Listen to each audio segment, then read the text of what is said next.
there! Welcome to the State of Decay 2 stream. I'm your host, Jeffrey Card, and over here we got Brant Fitzgerald, who's going to be driving the game today. But we don't care about him, because Matt Heiniger is sitting next to him. Matt Heiniger, yay! He is way more interesting. He's the guy who put all the faces in the game, and he is also, not his own, well, we've scanned it, it's not actually in the game. Same here with mine. But then you also did a lot of the lighting in the game. You are a technical artist, which is it's a job not a lot of people understand. And so while I get you to explain what a technical artist is, I hope that folks at home will start devising questions and sending them to us in the chat so that we can try to answer them. But while Brant gets started playing and dying some more, we've already died once even before the stream began. Immediately after I said, I sure hope I don't die before the stream starts, I died. you did exactly that. We lost Hal. And our car. And all things good in the world. So, Matt, what is a technical artist? What do you do? All the things. Some part of each thing. Yeah. The easiest way to describe a technical artist is that we are a force multiplier. We make other people's jobs easier so they can be more efficient. We are also technical artists. We are artists that do technical things. Generally, like, artists are very artistic-minded people. You would think that kind of makes sense. And programmers are very logical, analytical people. And the two mindsets don't always communicate the best. And so a lot of times there's kind of helping the two get on the same path together. Also, writing tools for artists to do their jobs easier and not having to go through 12 different steps to export a character and that kind of stuff. We with our small team, we could not have made our game without the abilities that our tech artists, including Matt, gave us to get things in the game, make things run better, make, perf, all of that. It simply would not have happened without their expertise and often creative problem solving, right? Problem solving is a huge part of it. We're very much kind of the guys who just go to figure something out when we don't know how to approach something. Yeah. And we'll say, hey, Matt, the Unreal method is really expensive. How do we make bushes move, or when you walk through them, or how do you make that thing glow that isn't super expensive on runtime? Yeah. And Matt goes, I will come back with that. And I did the glow for that. I know. It was a great segue. I set that up. I see what you did there. So you did the glow. What else in State of Decay 2 was kind of your baby? All of the lighting and all of the faces, sort of. So, neat bit of backstory on this project. I don't know how much of this we've shared, but so we started working on State of Decay 2 in a different engine called the Stingray engine. And it was this neat little thing that Autodesk, the company who owns 3D Max and Maya, they were working on this game engine. And we're like, sure, we'll give that a shot. And so we got about a year or so into State of Decay 2 with this engine. And they kind of started taking it in a direction that we were not happy with. And it wasn't kind of what we had agreed upon. Yeah. And so we ended up switching game engines mid-production, which had a huge impact on our development cycle. And so one of the things after we made that switch, we needed to kind of make up some of that lost time. And so I started investigating ways we can kind of speed up our art production pipeline. And so I started looking into this photogrammetry stuff, because that was one of the things on my list I wanted to look at. And so I started scanning various props and stuff, and it was kind of neat, but nothing super earth-shattering. It didn't really fit with our style or anything, and so I was kind of ready to abandon it. But then I scanned someone's face. I think it was Minters, maybe? I think that sounds familiar. I scanned one of our employees, and I brought the 3D scan over to our character artist. And he was thrilled, and he turned it into a game model that day, and it's like, look, we got Minters running around in the game. And everyone was just thrilled with it. It was so much fun. And so it was super cool. That was a big day.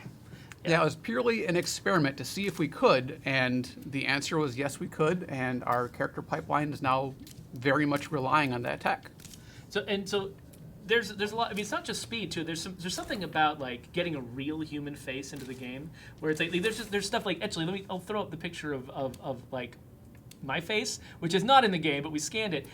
My right eye and my left eye are just a little bit different from each other. Like, my brow kind of hangs over my right eye a little bit more. I think my left eye is a little bit larger. And that's the kind of thing where it's like those subtle differences that arise in a natural human face can feel really good and make a face seem distinct. But it's hard to get those exact subtle... By Brant, God. RP, 3 ferals, okay. But it's hard to get that kind of really natural detail. That would take a lot of time. Yes. One face at a time to make that happen. Whereas if you're scanning the faces... Yeah, it's both good and bad. You get what you get. I mean, you can't scan something that doesn't exist in reality. But what you get is actually real.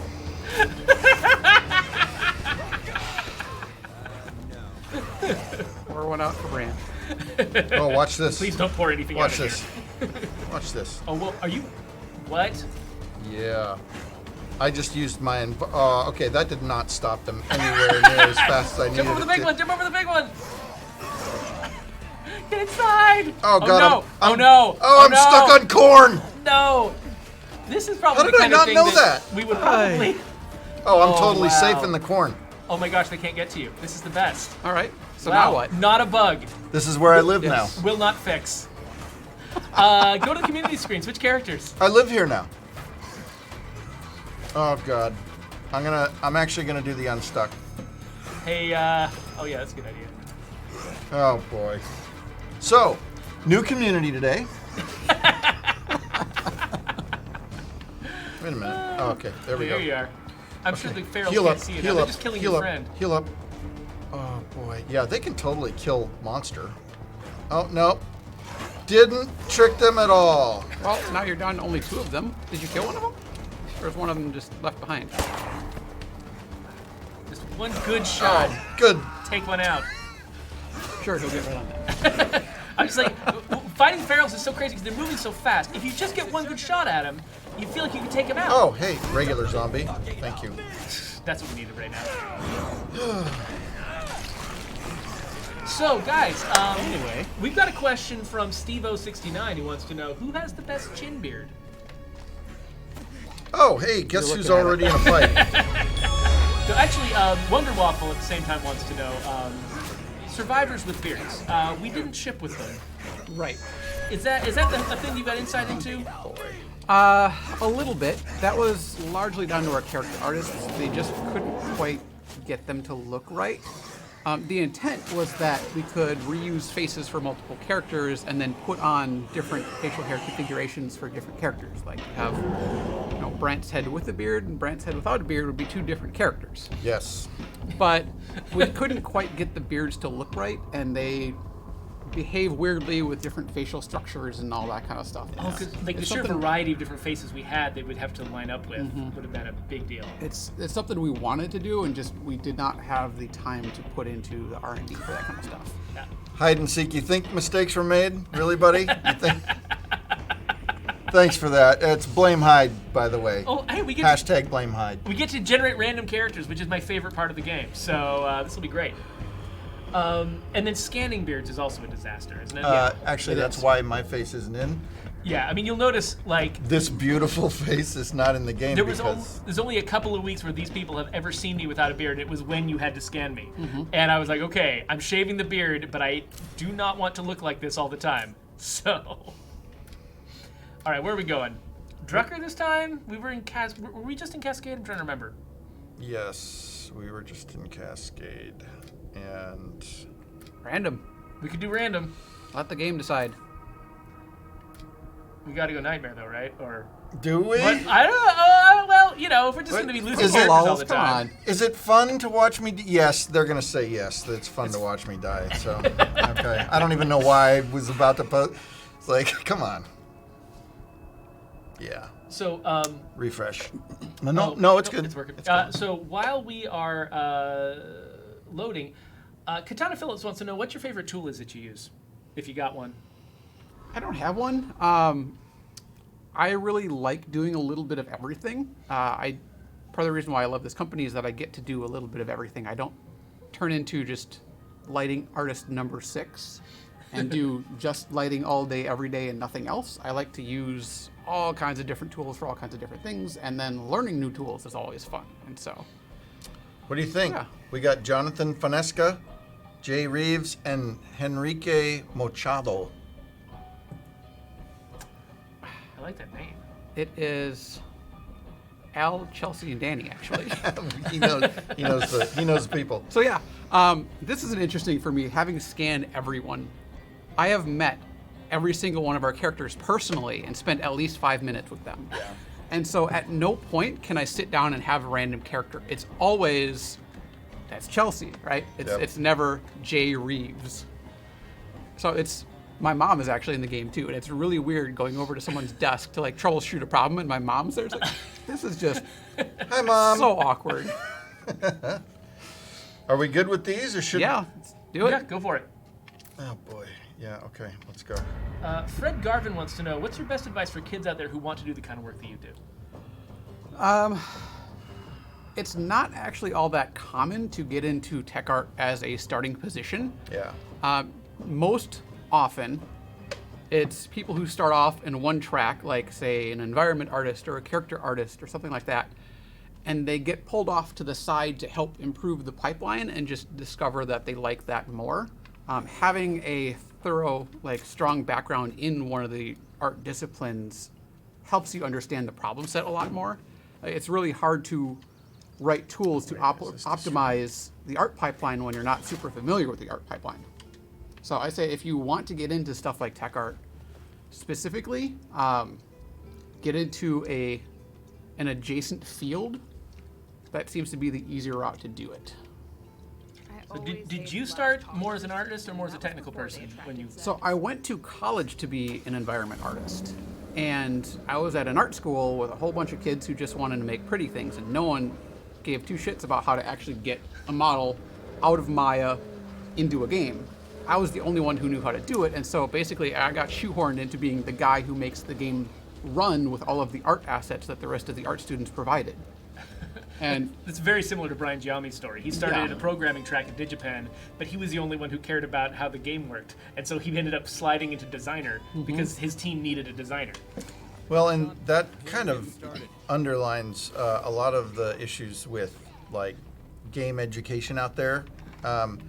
Colleges will let you be a pure traditional artist to try and get into games, and that's not how you get a job, right? Yeah.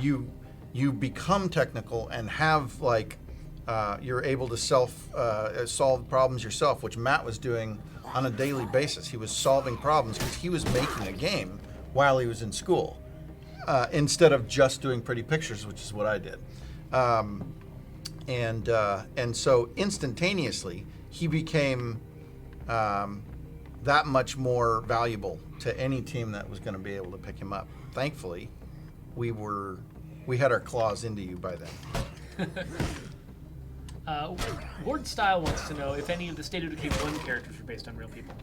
no, those were all, well, I don't know if they were ever based on real people. I think they used photo reference of people, but they weren't actually scanned people. They'd have a picture up on their monitor of a person and kind of sculpt in ZBrush.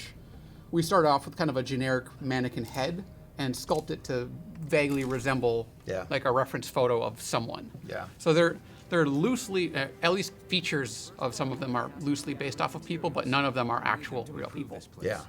Yeah, there was a lot of they'd look for iconic characters for certain things, and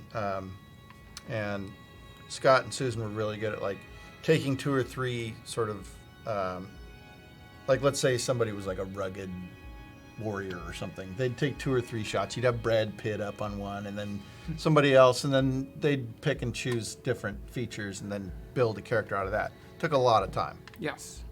Yeah, I worked on a mobile game that was all about it was a mobile dating sim basically, and our art lead he needed to get like photo reference for all of like the potential dates, all the male characters that you could date, and so he had to look up hot dudes on Google Images. Oh boy!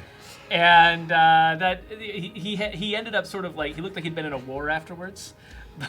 Oh, we've got that topped when we're working on Vegas. Oh boy! It's basically GTA in Las Vegas, so there's all kinds of crazy shit going on. This was at your past studio that you Yes. two both worked at. We worked at Surreal together. We were working on This is Vegas, and there was one character who was supposed to be basically waking up after being blackout drunk and running around the world in tidy whities. And so we had one of our character artist interns like handcrafting tidy whities in ZBrush with like all kinds of reference photos up on his monitor. And just felt so bad for the guy. I can one up that. I was the effects lead for some reason at that place. Because the entire effects team quit before I got there. But I got handed one. It was a very lighthearted game. This is Vegas. Yes. There was not a whole lot of violence until after GTA 4 came out, and then all of a sudden we pivoted. But that's a different story. One of the mini games was a wet T-shirt contest. Yes, I remember And that. Oh man! And for 2 weeks, I had wet T-shirt reference on my monitor. And guess who was directly behind me? And I had 3 monitors. Directly behind me in her office with windows was the HR director. And every day she would come. I mean, she knew what was going on, right? Yeah, but yeah. lightheartedly, she was great too. She'd come in and just go. Yeah. We've talked about this so many times. That studio is special. So we had a question. Somebody wanted to know, and I forgot who it was. I apologize. What stood out to you about working with the Unreal Engine when you switched to it? That it was actually a finished engine. Is that so? I mean, what's special about working my with a finished God. engine? What does finished mean for? I haven't even moved in. They have. Wow. I didn't even. All right. You're the immigrants to this world. Very true. This is theirs. So basically, when you're working with something like Unreal, you have to basically strip out features you don't need to make it more performant. But it also has features that you do need, so that you don't have to write them from scratch. And so it's kind of a pick and choose sort of situation where some things about it are really great and some things are totally not what we want. And sometimes we have to rewrite a system that they already have because theirs doesn't do what we want it to do, like streaming.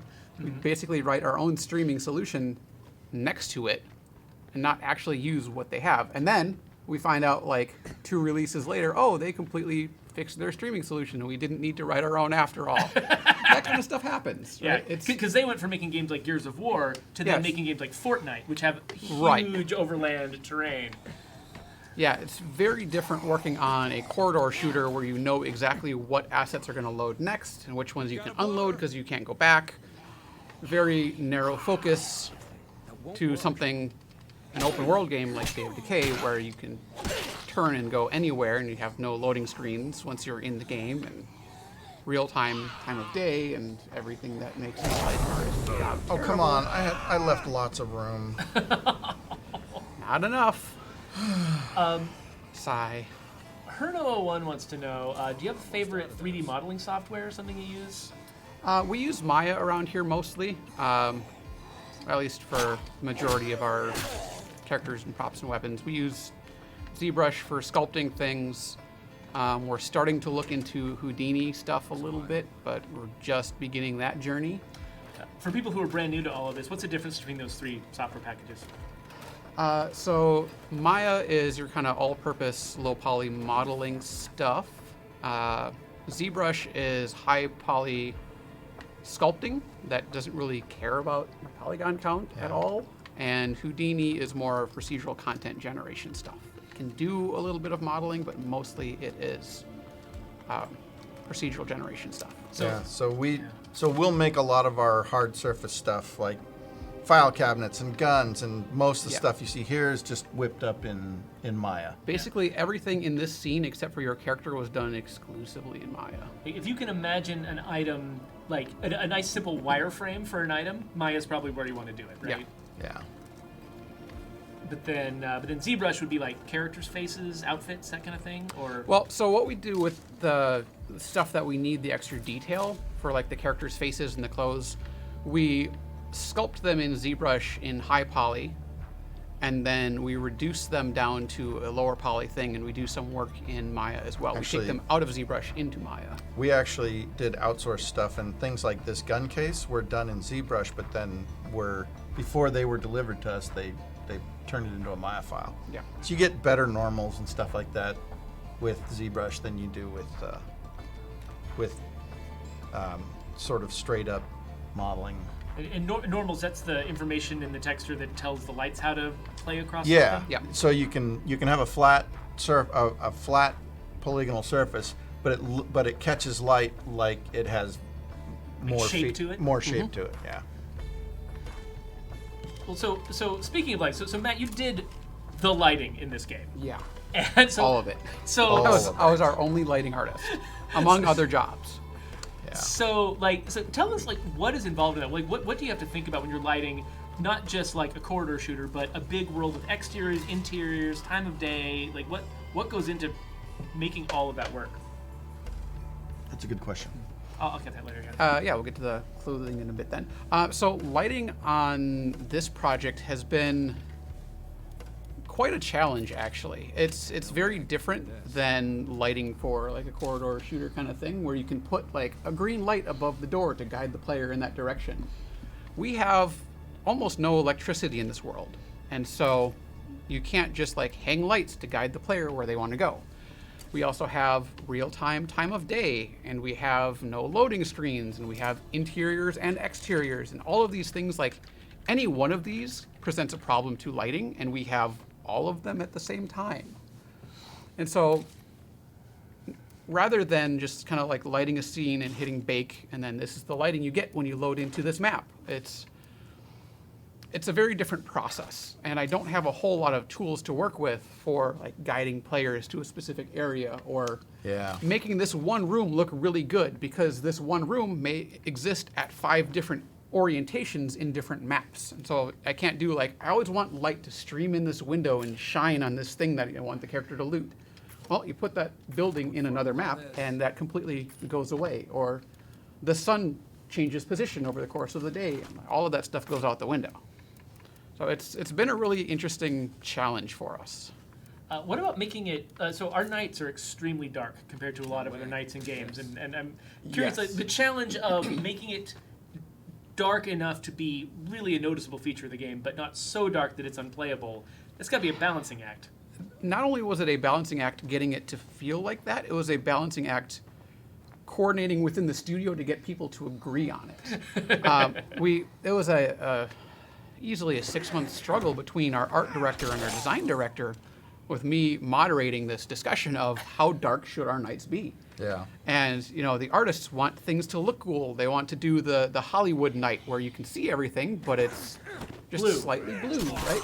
And design wants, like, it needs to be fucking terrifying going outside at night. They want, like, everything's black except for this little cone of light. And finding that balance it took a lot of compromise from both sides. And where we ended up is still very, very dark. And we get a lot of complaints. We get a lot of people who turn their gamma way up at night so they can see what they're doing. We've got people who stay indoors for the entire night cycle and just sit there and wait for day to come. But it provides That's that actually how I prefer to play. sitting indoors. I mean, Yes. it does. I mean, I do tend to turn the gamma all the way up for the stream so that we can see really well, even at night. Frank is Dank 4 wants to know about the flashlight distance. Like, how do we decide how far that light should go, and why does it go as far as it does Well, instead of infinitely? honestly, we would like it to go farther because then you can see more cool stuff. We also want to bring it in tighter so that things out farther can come out of the darkness and come at you and be scary and stuff. It's another one of those push and pull with art versus design. The primary deciding factor on our flashlight distance was actually performance. The more lights you have in a scene, the more it affects frame rate. And so having a bunch of flashlights that can shine really far can tank frame rate pretty quickly. And so we ended up capping that based on what performance works well on the Xbox One. That makes sense. And I'm not so. When you're playing in multiplayer, everyone doesn't have a flashlight, and they're all shining in different directions. I think, right? They can. Okay. We do some tricks with disabling shadows on certain flashlights. Oh, that makes sense. I think we still have that in. We went back and forth on that a long time. I don't know where we ended up with it. I know for the longest time we had this tech where basically we would artificially limit the distance of the flashlight beam. Like the flashlight would do a raycast out and hit a wall and set the max distance of the flashlight to that wall. So as you moved closer to a wall, the flashlight was shortening its beam to fake having shadows, because that was cheaper than actually drawing the shadows on the flashlight. Gotcha.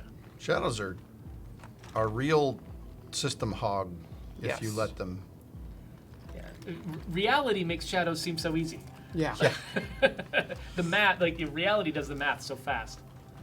I want to point out, by the way, that Brant headshotted a zombie with a crossbow through a bloater cloud a second ago, and we didn't have a chance to comment on it. I didn't even notice. I saw the bloater. I did not see the thing behind it. Yeah, I was like, what is he shooting exactly? But he totally took it out.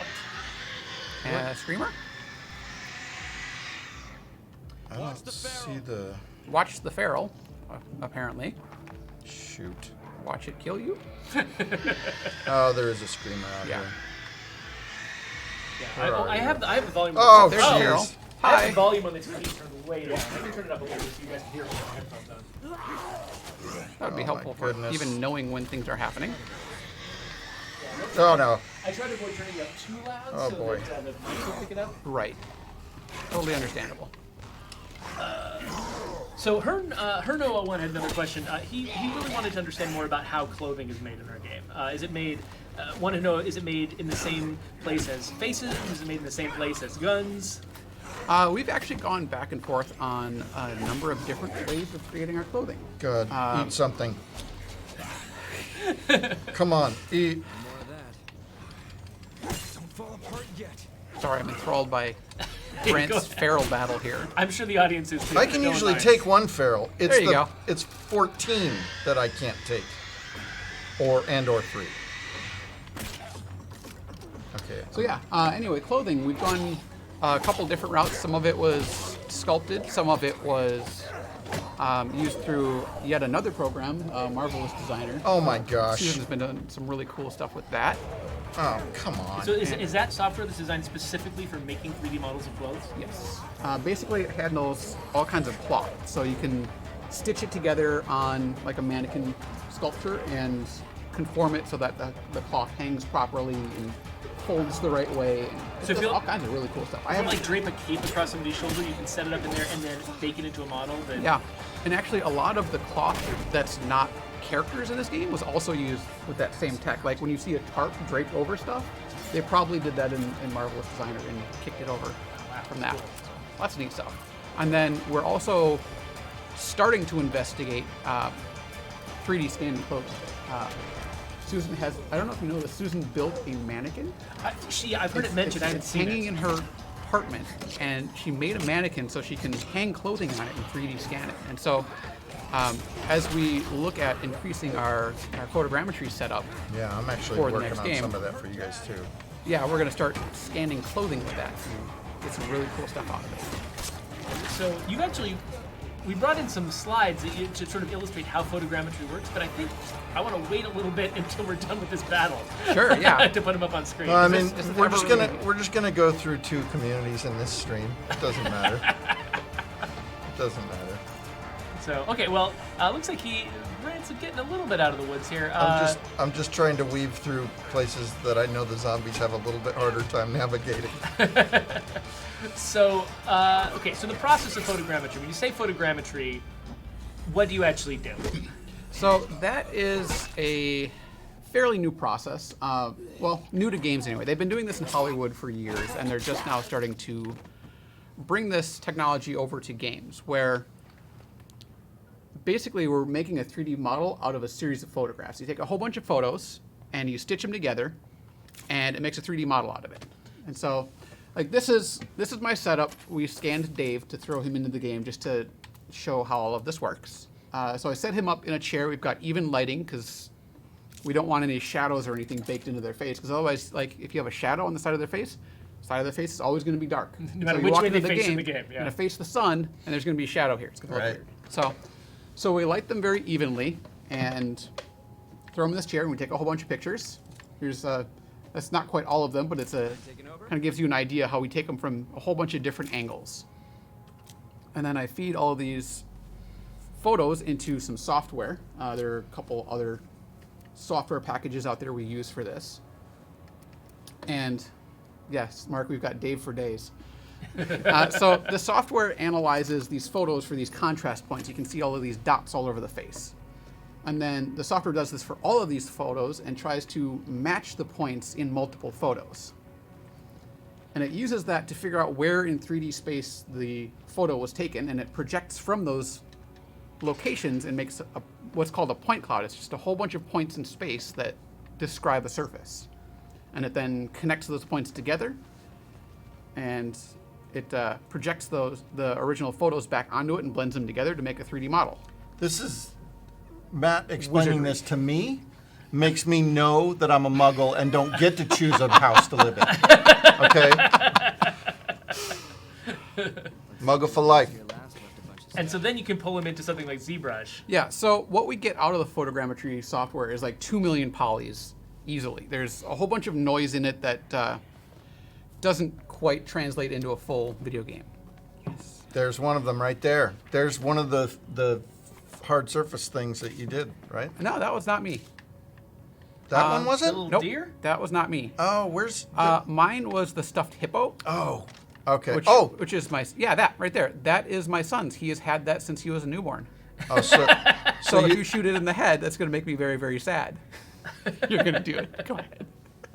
Okay, I'm not going So yeah, what we get out of our 3D scan, it's got a bunch of noise that needs to be cleaned up, and it's not the whole head, it's just a portion of it. Like if you look at Jeffrey's scan. Which is right here. Yeah, see there's a whole bunch missing. Basically everything around the hairline and back is gone. And so we need to turn that into an actual head.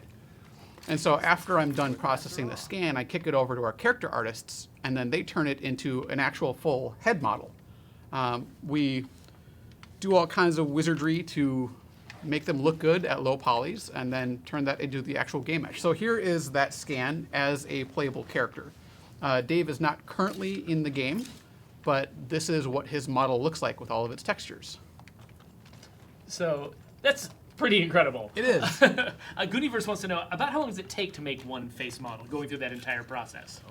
My end of it, up to handing it off to the character modelers, takes between the scan and then all of the processing takes a couple hours, but a lot of that is waiting on progress bars. Actual physical time of me operating the keyboard and camera is probably about an hour per head. And then it's some amount of time that after the artists get it before they feel like it's perfect and it's ready to go in the game. Right. It takes them about half a day per head, maybe a full day, depending on how much noise needs to be cleaned up in it and that kind of stuff. we should tell them about we've had varying results as far as getting people to come in and do scans for us. And we've tried different methods. My favorite being Matt and I standing out there on, was it a Saturday? No, it's a weekday. It was a weekday. Standing out in the park, asking people if they want to be in a video game. Yeah. Brant just went out in the square outside the front of our building and started pulling people into the office to be scanned. We got some really great scans out of it. We got some great scans, but also people also got like a whole lot of fuck yous. Yeah, don't ever talk to me again. Yeah. That kind of thing. By the way, you've got a couple of shout-outs. This is a children's show, by the way. We don't swear here. My bad. We've had a couple of Nate Ryle and Nerd McGee both wanted to give shout-outs to the Callahan Breakbart shirt that you brought in here.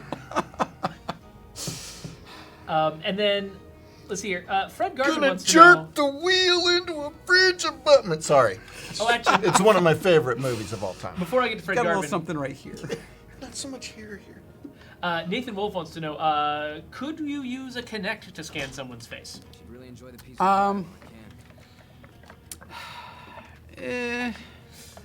So the Kinect has depth information. It's not nearly as high a resolution, and actually the technology we're using doesn't use depth information from the photos. It just uses multiple photos to figure out parallax. Yeah, they're off. It's offsets from certain points. So if you look at a triangle at different angles, right, you can kind of tell where the triangle is oriented as long as you understand the shape of what that triangle is. So you can figure out the perspective of that triangle if you know the shape of it. And now if you change that from a triangle to 10,000 points, it gets very easy to triangulate where the picture was taken from. Oh, that makes sense. How many faces are in the game? 72 So far. at the moment, yes. I scanned 206 people. My former landlady is head 54. It's so funny because Scott knows that you know their names. Yeah. The character artist who's primarily in charge of like getting them ready knows them just by head numbers. And I walked in with my old roommate Carol, and he's like, I'm like, Scott, I'd like you to meet, and he goes, head 54. Yeah. She's gonna get that tattooed, Yes. by the way. That is awesome. That's awesome. Yeah, he knows them all by number. I hand them off still as names, and so at one point I could name every one of the people. I don't think I can do it anymore. It's been over a year since I've scanned most of these people. I still know a good portion of them, but I don't know all of them anymore. So Fred Garvin wants to know, did we use motion capture in our game? And do you know much about how that has worked? So this process is kind of sort of vaguely like motion capture, but not quite. I don't know a whole lot about our animation systems. So we have used motion capture. Okay. Not for everything. Yeah, I know we did a lot of animation reference. I'll see our animators in the break room, like throwing down some mats and kind of tumbling around in the break room with recording it to see like reference video of how this thing works. Kind of the poor man's mocap. There are some things that we have mocap, like those like the legacy end scene, the talking and stuff like that. Some of that's mocap, but we don't do like the big studio stuff where they just have whole portions of their cinematics and things are all mocap. We don't do that. Yeah. It's really expensive, by the way. Really, really, really, really expensive. KNT wants to know, what part of the scan is the hardest to make? Are there places where it's easy to get something wrong, you got to do it just right? So what we were doing, because we're a small-ish studio and don't have the huge EA bucks, well, we've got the Microsoft bucks. Now we have the Microsoft bucks, but we didn't before. We didn't before. And so what I was doing with our photogrammetry setup was kind of the poor man's version of it. So normally when like Hollywood does a 3D scan of like Jeff Bridges to throw him in Tron, they put him in this giant dome with like 80 cameras that all take a picture in unison. And I had my own personal single camera. And that's it. And so what I did was I take a picture, I shift over, and I take a picture, and I shift over, and I take a picture. And I did that for about 40 to 50 pictures. And Sorry, I'm just... He's just kicking a butt down the street. I understand. What's he going to do? What can he do about it? Nothing. Side note, one of my favorite things to do in this game is to take off their legs and then grapple them and then throw. The way they throw them is just, it gets me every time. Whoever did that animation. I used to try to get a whole bunch of them without the legs. And then I'd throw like a napalm and then just start throwing them into the fire. Because good times. You have to have a certain amount of sadism to work in this. Yes. Ouchie Kids wants to know, who did you cut in half to make the jug rip apart animation reference? That was not actual real reference. Yeah, we didn't actually have to mocap that. No, that's actually going to be that. I should have saved that as a transition to Community Spotlight because we got a great jug rip in half moment in Community Spotlight. That's coming up in like 5 minutes or so. Cool. Jesh Pasiliao, so sorry about your name, wants to know, did we use mocap in SOD1? Yes. Just for certain cutscenes? Yep. Like when Ed gets bit, that kind of stuff? Yeah. Yep. In that very early Ranger Station thing, that was all mocap. There's a few other, spots, but again, we just simply didn't have the budget for doing lots and lots of mocap. Yeah. And this wasn't that kind of game. So much of what happens in the game is it's not. I mean, to do mocap, you have to know exactly what's going to happen, right? Yeah, like you need to have a scene that's planned. Yeah. So because our game is made so much of unscripted events, mocap is often just not the right answer for the kinds of things that we want to do. Yeah. X-Rokai wants to know: are there different genders of screamers? Because they feel like they're hearing different voices coming out of them now and then. They do. I know that the audio has some variation in each zombie voice, so that's what you're hearing. We don't have. I'm pretty sure all the screamers are dudes, but yeah, we usually try to get a lot of different versions because even something like that scream that's really sort of iconic and memorable, if it's precisely the same scream every time, it starts to feel fake. It starts to feel like it's not really real. Yeah, it becomes very gamey. Yeah, and so the audio people on our team, they've tried really hard to make sure that we got the right amount of variety for each sound, so when you're hearing it again and again and again and again, hearing footsteps again and again, or doors bashing open again and again. Could you imagine if there was only this is the one. We use that for every time your foot touches the floor. Oh, it would get so irritating. Oh yeah, no, that would not work at all. What else we got? Well, why don't we go into, since you're safe at home right now, why don't we go into Community Spotlight? I am not safe at home. Well, if I go into Community Spotlight, you're as safe as you get. All right. We're safe now because I'm paused. Okay, headphones on, everybody. All right, let's do this. So this first picture that we've got here, this comes from, where did I stick their name? Right here. So George Portulis on Facebook shared this with us. So he came home and there was a juggernaut at his base, and his buddy Rube was trying to fight off the juggernaut, and the juggernaut ripped him in half right next to the wall, and so he kind of got he became some decor for the wall. But so thank you very much, George, for sharing that with us. But our first video comes from Adam McAvoy. This is one of our sort of horror movie inspired videos. He just rushes through this house making as much heard noise that for as he sure. can. As you do. I don't need to look around here anymore. You can tell he's played a lot of State of Decay 2. And Z's are still close. But the character's trying to warn him. Ah! And he just jumps right out the window. The only thing that would have made that video better is if it had been a second story window. Right. It just gone flying out. So thanks for sharing that with us, Adam. We've got another Adam, of course. Adam Survives. We share a video of his every single week. He has lots and lots of videos. This is a great one. This is a skill shot that he did. He calls it the 7-10 split. We put in some hard work. Wow. Job's done. Got them both. Two zombies right next to each other. Two screamers even. Blam. That is talent. He curved the bullet. He did. It's like Wanted. So, and that's actually his face, which you scanned. Yeah. Yes. So, all of his videos end with him saluting the camera. Interestingly, he was one of the longer characters to fix up because he has tattoos everywhere. Oh, Yes. Right? yeah. And they had to take all of those off. Mm-hmm. Yeah, I'll bet. And he also shared this picture with us. He said, "This is why you bury people 6 feet under." I'm not sure exactly what got somebody in that position, but there you go. So thanks, Adam. And then another picture, Ashley Campbell shared another dead body snafu. So do you guys watch Agents of S.H.I.E.L.D.? I used to. I'm several seasons behind. So the latest season, this reminds me of a scene in the very latest season where a character dies exactly this way, stuck into a wall. So that was well timed. Teleporting gone wrong or something? I'm not exactly sure what kind of teleporting, but yeah, some kind of teleporting gone wrong. It's still a mystery right now. I was thinking the same thing, Mark. And then we've got this. This is from Kurt Rosenbaum, who is another person who we tend to get some kind of video from him every single week. This is our traditional, it's paused right now, but this is our traditional car bug video. We have to have at least one car bug video every week.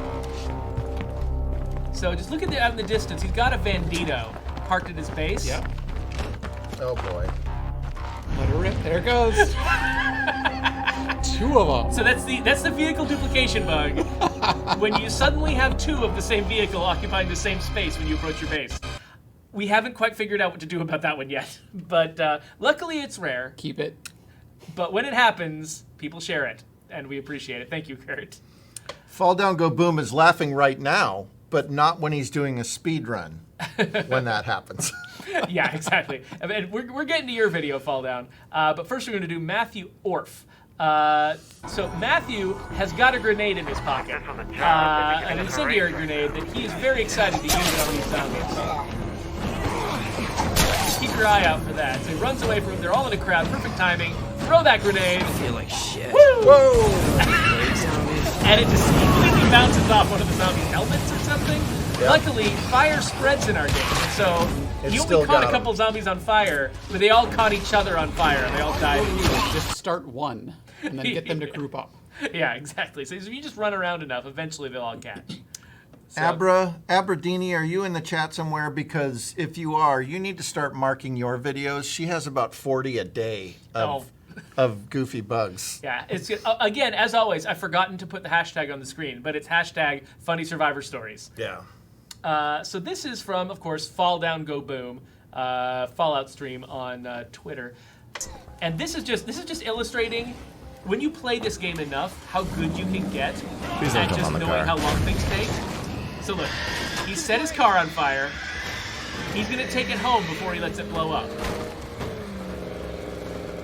5, 4, 3, 2, 1. So Should we make that variable? You know what? I think it's probably pretty predictable right now. We probably should make it variable. I think that would be very cool.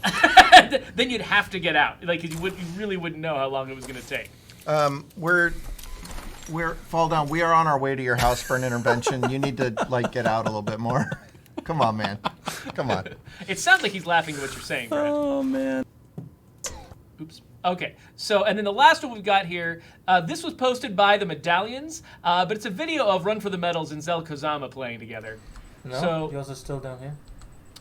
Runs has a great Did I just stream, by disconnect the it? way. Look back here. There's nobody behind I still see behind Zel, I am down the street. except for his friend. Oh, there we go. I just what?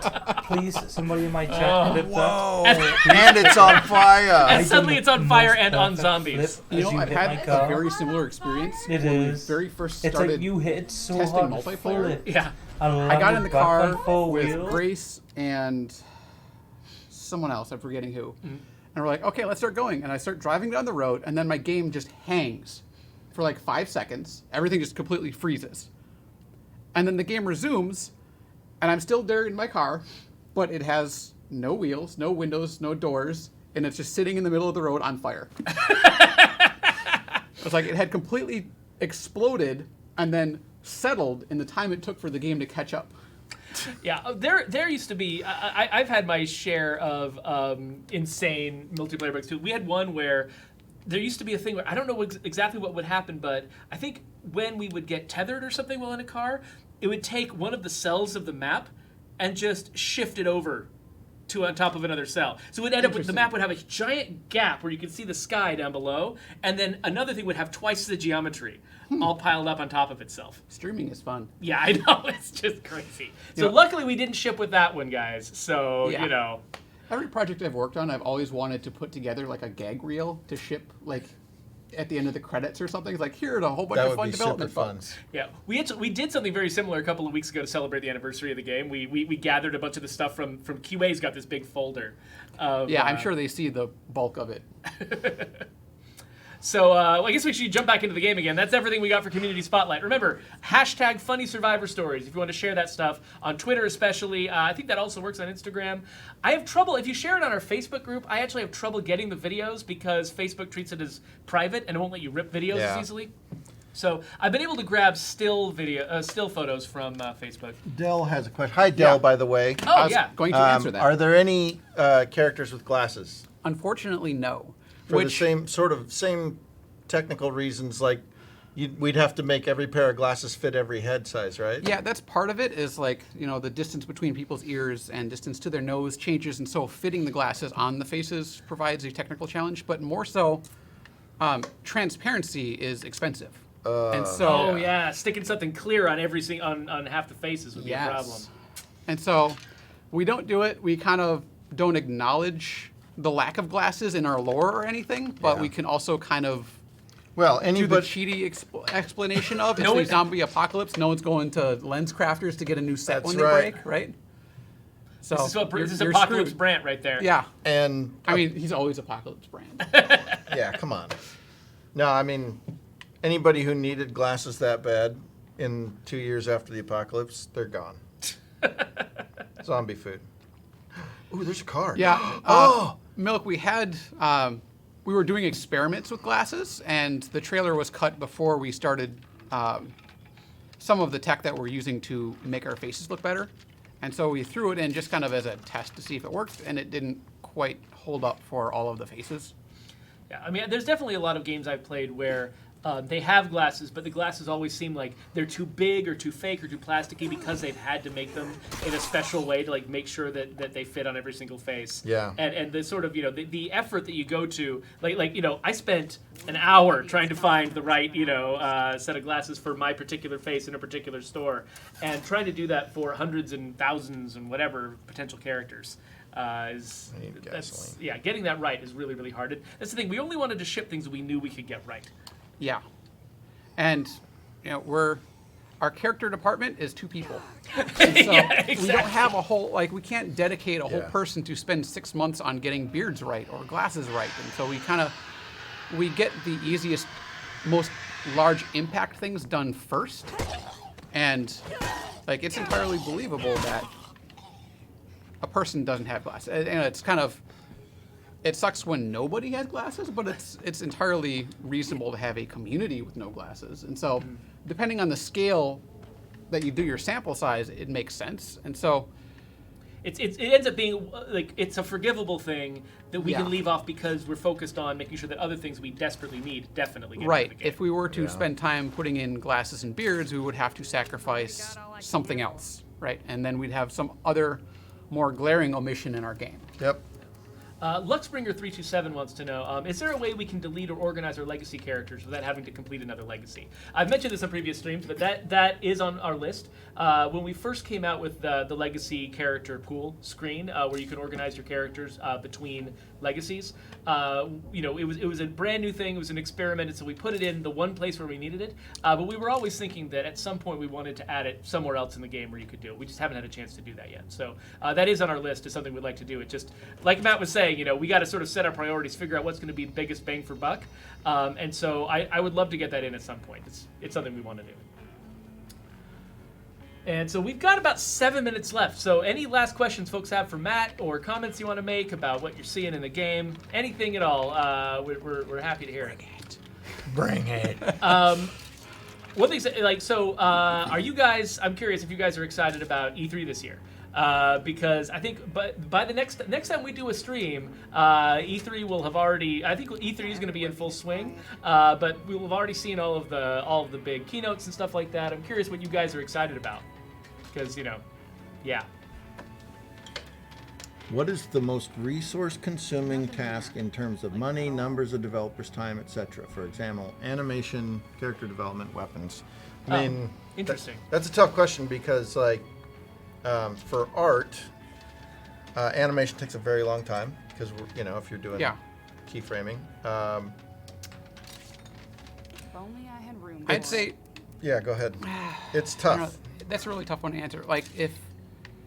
If you're looking at man hours per assets created, I'd go with something like animation. Yeah. But then if you have to multiply it by volume of stuff we need, then something more like environment art gets higher on the list because we just need so much of it, and we have more people and outsourcers dedicated to making all that kind of stuff. Especially in a game that is set in a quote-unquote real-world setting. You notice when things aren't there that should be there a lot more than you notice things that are there that, are special, right? If you walk into a convenience store and you don't see certain things, you'd be like, that doesn't feel like a convenience store to me. So you have to have like the checkout stand. Yeah. And not only that, but you don't always know why it's wrong. You just know that it's wrong. Yeah, you just feel like it's wrong. And there are certainly lots and lots of real life things that you don't see in our game just because we didn't have time to make them. Yep. Vassinum has a question for Brant. Wants to know why did we go from outdoor facilities having big tents over them to not having big tents over them in the sequel? That would be a design decision. Get by Brian! So it wasn't a technical constraint or anything? No, like that? not at all. In fact, some of our outdoor facilities do have big tents over them. But we wanted to be able to make the choice of bases and the availability of space. Each choice had more meaning. So things like outdoor beds, instead of automatically getting a tent over it, if you choose to make an outdoor bed, it's because you're willing to take on the morale hit. Mm-hmm. So it makes it easier for us to have a good and bad thing about each choice you make. It's also easier to sort of see what's inside them, if they don't have the tents over them. Adonis Labs wants to know face animations. Are they individually crafted? Are they morphs? Are they bone driven? Like how do those work? Those were also outsourced. Basically, we provide the audio files, and this other company sends us back animations, which are very kind of flappy jaw. They're not, making different phenomes and all that kind of stuff. That's one of the things I would like to see improved upon going further is better facial animations. Lip sync and stuff? Yeah. What about like things like smiling or frowning, grimacing, that kind of thing? I'm not sure how all of that works. That's kind of outside my area. We need to get somebody else in here now. Animation!